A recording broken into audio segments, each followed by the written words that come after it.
Welcome to Market Monday from the investment team in the trust department at the First National Bank.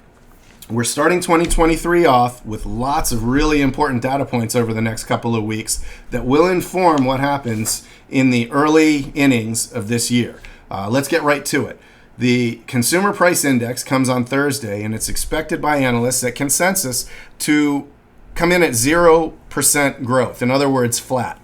That's a vote for, quote unquote, the Fed has done its job and inflation is starting to come under control. We think this expectation is a bit unrealistic due to reports that have come in over the past couple of weeks suggesting that inflation is not under control, and due to language from the Fed that also suggests the same.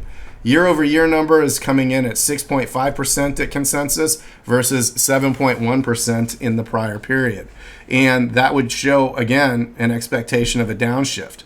Now, if either of these numbers comes out hotter than expected, we probably can expect volatility to increase. And if either of these numbers comes out lower than expected, we could expect to see a rally on the news that, maybe inflation is starting to come under control. So it'll bear watching. But let's talk about the reality here. And here's the year-over-year CPI number charted back to the early 1900s. And the top line at 7.1 prior forecast, or the prior reading of consumer inflation versus the 6.5% expected. And you'll see that this 6.5 is still higher than any time during the prior 40 years outside, crisis conditions in the time periods before that. So it will be interesting to see what happens with these numbers. But ultimately, even if they do come in line, we're still looking at extended high levels of inflation that is not yet under control. We get labor market information and we get sentiment information. The manufacturing sector, we get retail sales, which is what we're looking at as most important in the next few weeks, probably because that will indicate how we're doing relative to a potential recession. Are consumers pulling back or sales slowing down?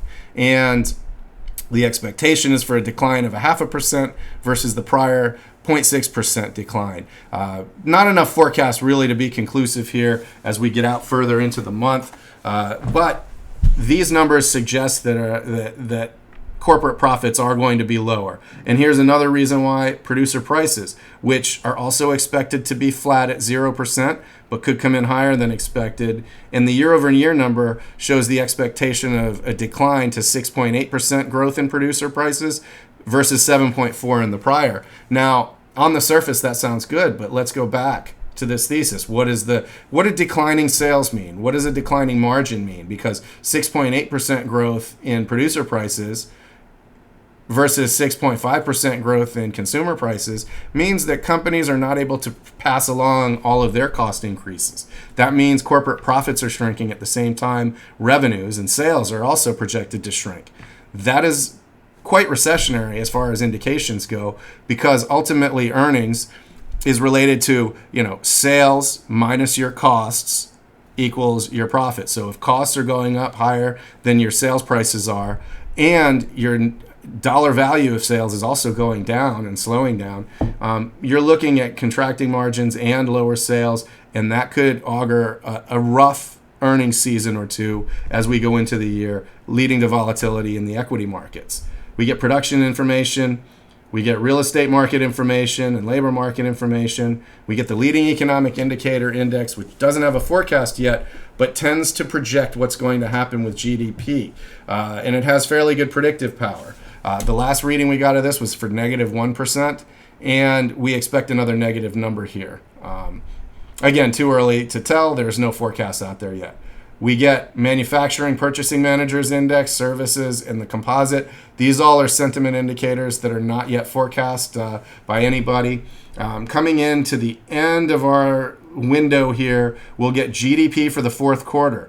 No forecast yet, but this number really needs to come in a Goldilocks fashion, because if the GDP is growing too strongly, that indicates that the Federal Reserve is able to be more and more aggressive with inflation, and ultimately leads equity market participants to become more pessimistic and more volatility. But if GDP is declining, that leads to thoughts that a recession is on the way or already in process, and that also tends to aggravate market participants. So there really is a sweet spot here that they're going to have to hit. We don't know what that is yet. Nobody's made the forecasts. We get durable goods orders, our big ticket items still being purchased. How's the real estate market again? And more sentiment indication to round things out. Talking about equity markets, we want to highlight something here because the last year has been tough. But this outlook over the past 20 years is a much simpler, a little bit more comfortable looking of a ride. So going back out 1 year, let's go over that. Our context is that 20-year period, but in the shorter term time frame, we've seen a lot of back and forth, and this is notably interesting in the S&P 500. The last few weeks of the year in 2022 and the first week of this year, we've seen strength in the market and its ability to hold this tight range, and that is not normally the case in the holidays when many traders and many investment managers are off their desks on vacation and there's not a lot of liquidity in the market. And you get a lot of unexpected economic reports that come out with potentially market moving, force. And when liquidity is low, these moves tend to be exaggerated. Yet we didn't see any exaggerated moves, even though we had some pretty surprising numbers during that period. We would take that as a positive sign that there's strength in the market, that buyers are there to hold. They came in really strong back in October at the bottom. This was a CPI release.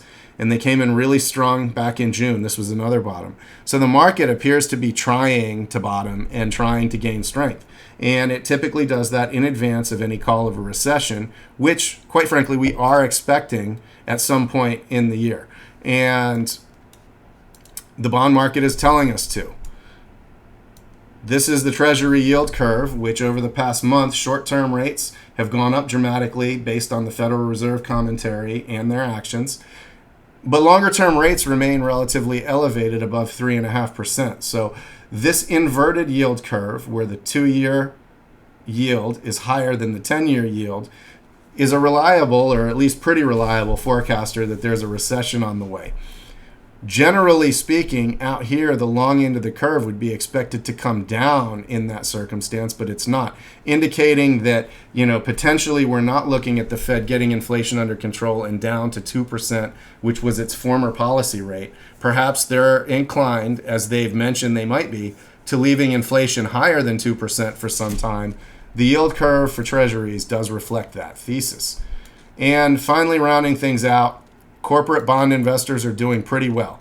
You can get, 4.6% at 5 years. You can get 5% at 20 years in corporate bonds, which are some of the highest rates we've seen in a long time. For income investors, it's certainly good news because the yields are compelling enough that you can put some of your wealth into them and somewhat ride out anticipated market volatility with a portion of the portfolio.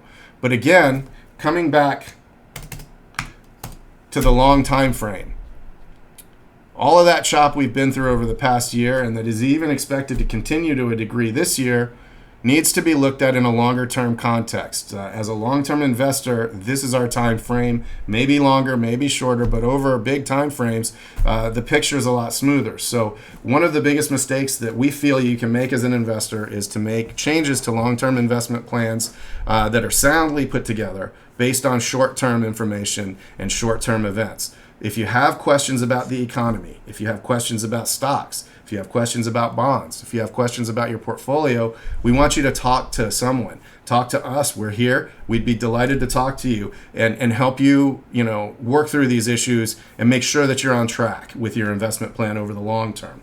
With that, hope you found this informative. Thank you. Happy New Year.